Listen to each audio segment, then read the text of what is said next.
Assalamualaikum warahmatullahi wabarakatuh. Selamat pagi anak ibu semuanya. Bagaimana kabar hari ini? Ada sehat? Alhamdulillah. Nah, sebelum kita masuk ke dalam pembelajaran kita pada hari ini, ibu mau tahu, udah masuk semua teman-teman kita? Atau masih ada yang di luar? Atau masih ada yang di rumah, atau masih ada yang dalam perjalanan ke sini? Oh, itu surat dari siapa? Kemana Budi? Iya, apa-apa.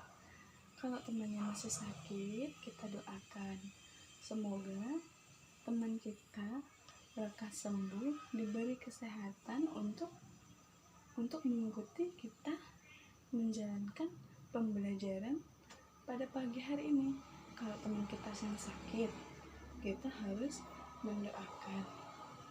Nah, sebelum kita masuk, ibu ingin anak ibu yang belum bersiap-siap untuk bersiap-siap duduknya, mohon dirapikan, bajunya tolong dimasukkan sih, Ajis tolong. Ya, kita anak sekolah masih pagi harus rapi, ya benar. Kemudian yang perempuan, jilbabnya tolong duduknya hadap ke sini, dan yang laki-laki harus fokus ke depan. Kemudian si Roni sebagai ketua harus menyiapkan teman-temannya untuk memimpin berdoa sebelum kita belajar. Nah, ayo Roni, kita berdoa terlebih dahulu. Siapkan teman-temannya semuanya. Ya. Bismillahirrahmanirrahim. Amin. Semoga dengan berdoa kegiatan pembelajaran kita dapat berjalan dengan lancar seperti yang kita inginkan. Baik. Nah, sebelum kita masuk ke dalam pembelajaran, ibu mau mengabsen terlebih dahulu si Amanda, Aurel, Rizky, Ajis, iya, Meli, kemana? Izin kemana?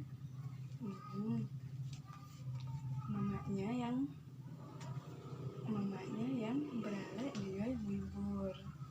Nah, itu jangan ditonton. Kalau kita ada kegiatan keperluan keluarga, kita bisa sekolah terlebih dahulu. Izin pulang biar tidak ketinggalan pembelajaran. Baik, di sini alhamdulillahnya udah banyak yang datang dan kita bisa memulai pembelajaran tanpa ada gangguan. Dan ibu mohon ketika kita memulai pembelajaran, ibu mohon kepada anak ibu untuk diam, mendengarkan, bukan bercerita dengan teman sebangku. Dengar ya Sandi sama si Aldi, ya pintar. Kemudian kita kan sudah dewasa, kita masih belum dewasa. Kita tahu bahwa kita ini sudah bisa mengerti omongan atau pembicaraan dari orang. Nah, kita harus belajar untuk disiplin, ya. Nah, ibu mau tanya,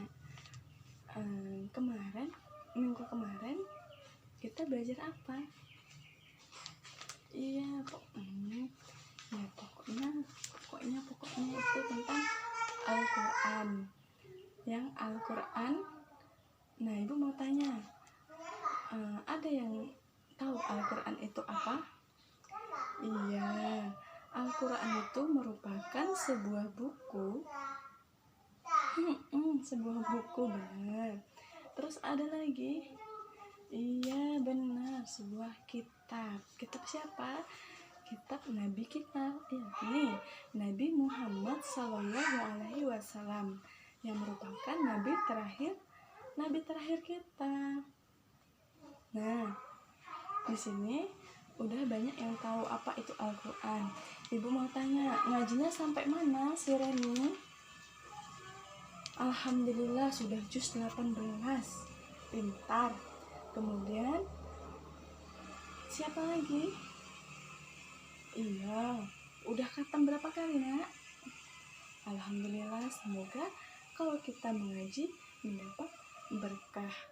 Karena ketika sholat, sesudah sholat kita membaca Al-Quran mendapat pahala. Nah, Ibu akan menjelaskan apa itu Al-Quran. Benar kata si Meli, Reni, dan si Sandi, Al-Quran merupakan sebuah kitab, betul, atau tulisan Arab, betul. Nah, Ibu di sini akan memperjelas Al-Quran merupakan sebuah kitab yang diturunkan kepada Nabi Muhammad melalui perantara malaikat Jibril. Iya. Apa tadi, Nak?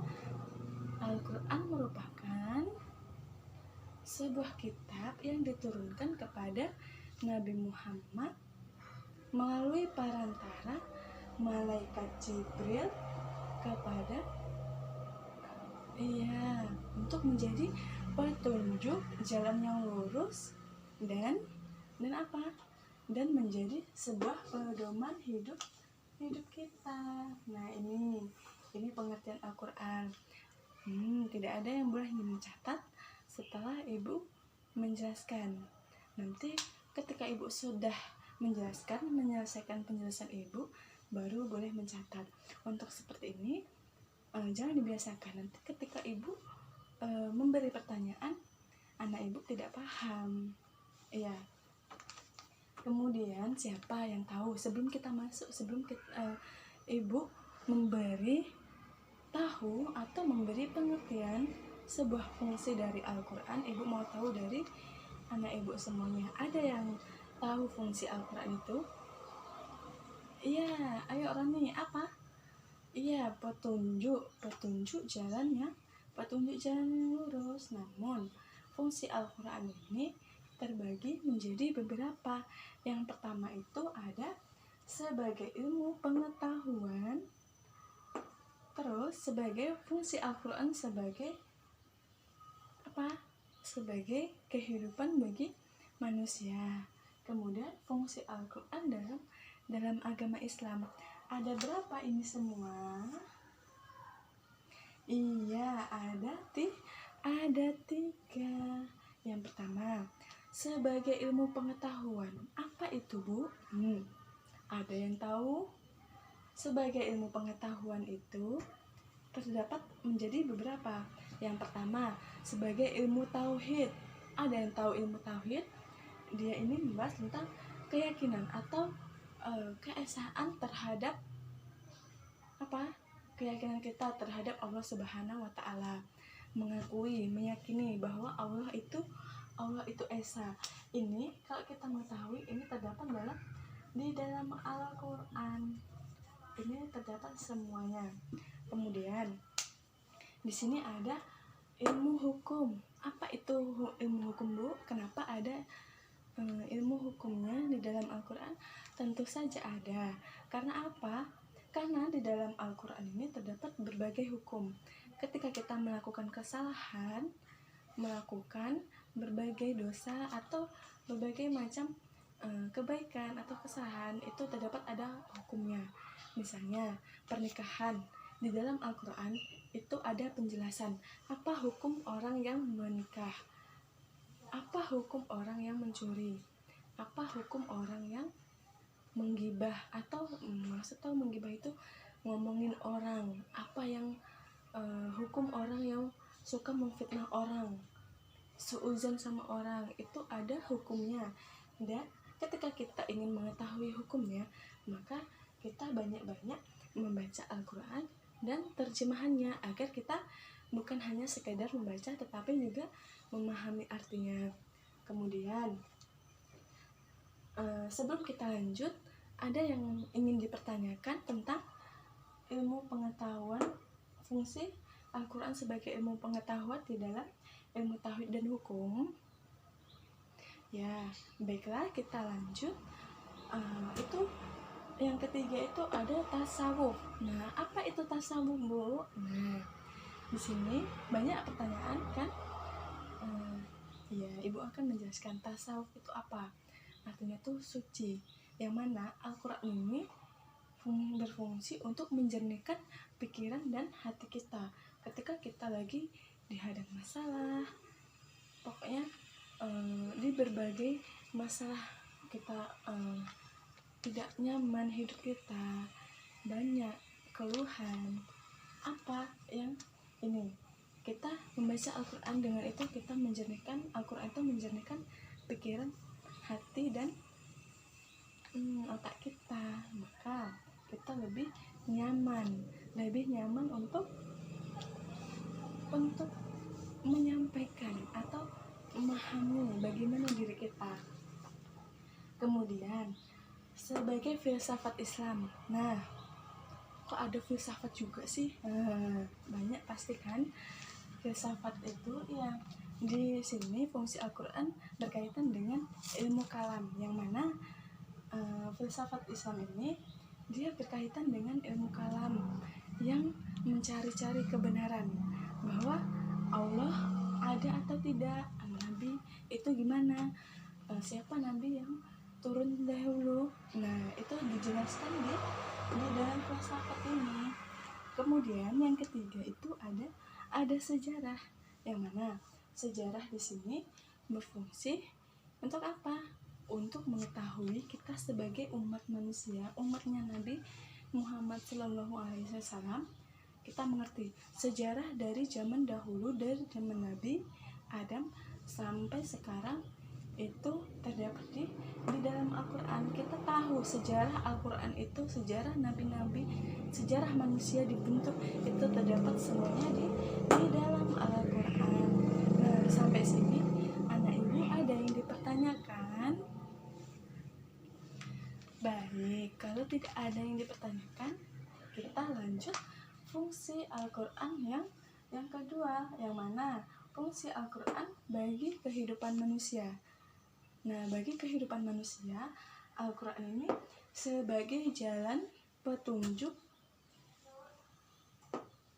apa? Sebagai jalan petunjuk yang lurus. Mana di sini ketika kita berada di dalam kesalahan, berada di dalam jalan yang menurut kita sesat, maka Al-Quran merupakan sebuah petunjuk kita untuk ke jalan yang lurus. Kemudian di sini ada mukjizat bagi Nabi Muhammad. Nah, Al-Quran ini salah satu mukjizat yang diturunkan oleh Allah melalui malaikat Jibril, dan sebagai mukjizat yang sangat istimewa bagi Nabi Muhammad SAW.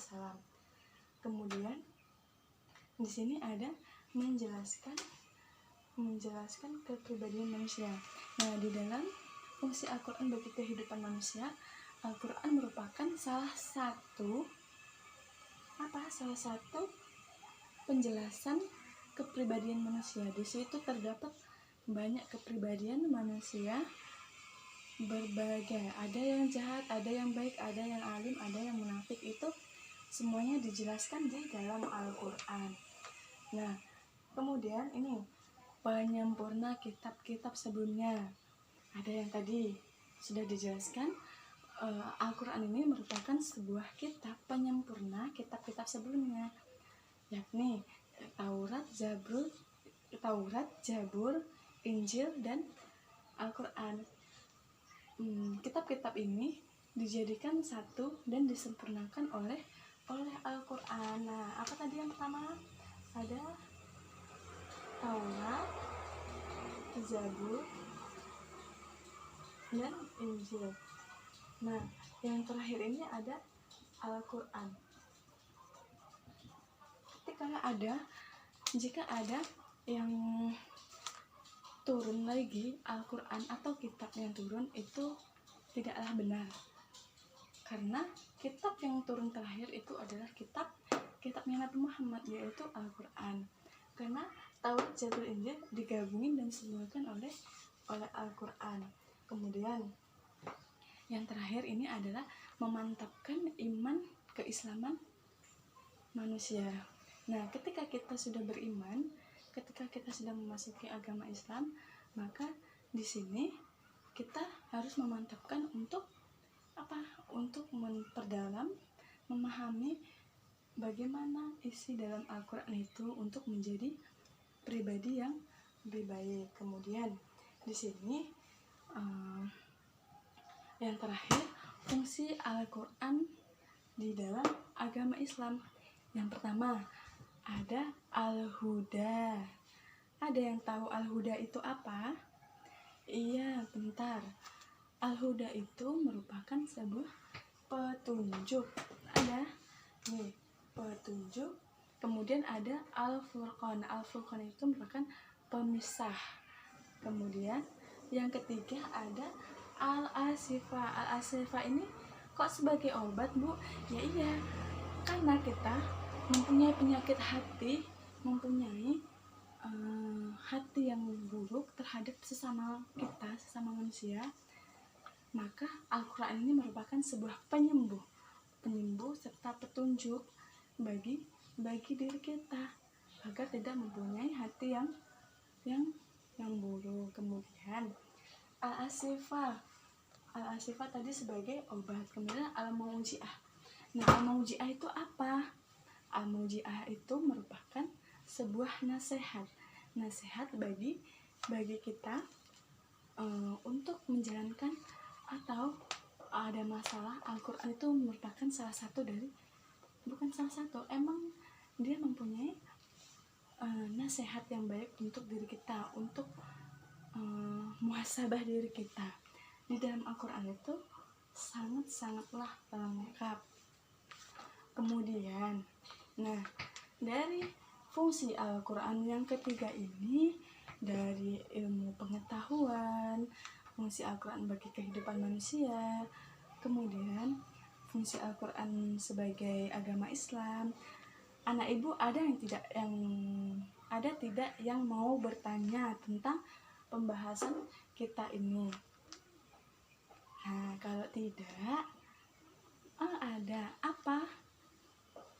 Iya, Al-Quran itu tadi sudah ibu jelaskan bahwa Al-Quran merupakan sebuah kitab yang diturunkan kepada Nabi Muhammad melalui malaikat Jibril dan menjadikan Al-Quran ini sebagai pedoman atau petunjuk jalan kita dalam kehidupan. Nah,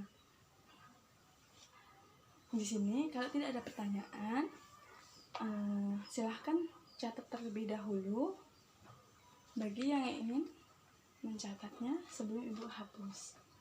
Kemudian nanti setelah selesai, ibu akan mengadakan kuis, merupakan kuis berkelompok, yang mana ibu nanti akan membagi menjadi 3 kelompok. Yang mana di sini kelompok 1 itu ada si Roni, Sandi, sama Aulia.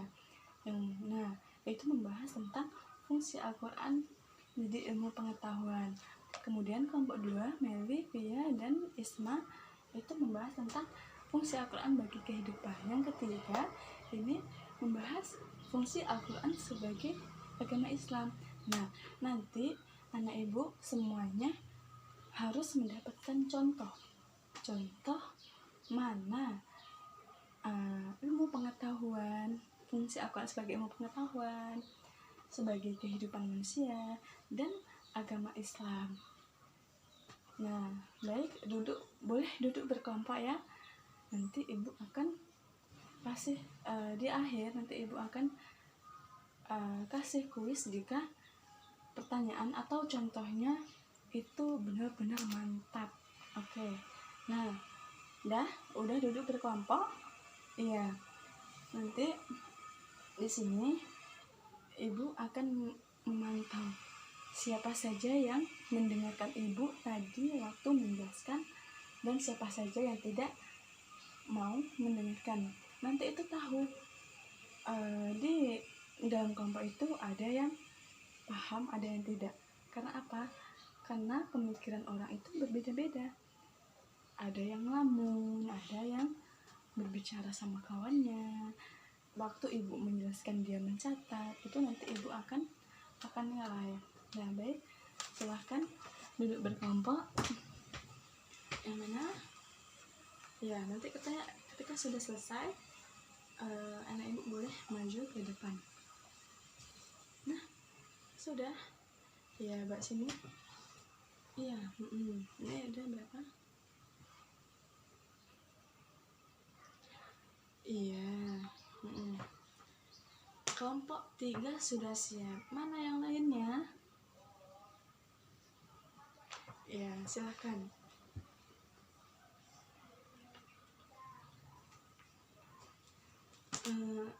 Oh ya, di sini ibu ingin memberitahu kepada anak ibu semuanya bahwa minggu depan ini kita sudah masuk ke mid semester. Nah, untuk itu ibu berharap kepada anak ibu semuanya baca pelajaran minggu sebelumnya sampai minggu sekarang. Karena apa? Itu untuk menentukan nilai kalian pada ujian besok. Nanti dibagi berapa jumlah persenan yang ada, itu hasil murid kalian. Nah, untuk itu ibu berharap kalian menghafal dan memahami. Nah, serta nanti setelah kita meet, kita bisa bisa berbagi, maksudnya berbagi cerita bahwa di rumah begini, dan yang berkelompok tadi ini akan mencari tugasnya lewat apapun boleh ada gambarnya sekalipun juga boleh. Nah, untuk itu ibu harap kalian bisa benar-benar belajar di rumah. Ya, bisa dipahami bagi yang laki-laki ini terutama. Yang laki-laki ini seringkali beralasan, padahal main game itu tolong dikurangin ya sayang. Kemudian kalian sudah besar, nanti bentar lagi mau ujian, naik kelas lagi. Ya udah siap buat sini semuanya. Alhamdulillah ya rabbil alamin. Karena dikarenakan waktu kita sudah habis, ibu mohon sekali lagi ibu sampaikan, belajar dengan giat di rumah. Tolong pahami lagi pelajaran kita pada hari ini, diulang lagi di rumah, walaupun itu hanya sebentar. Bisa dipahami ya sayang? Iya. Alhamdulillah ibu akhiri dengan Assalamualaikum warahmatullahi wabarakatuh.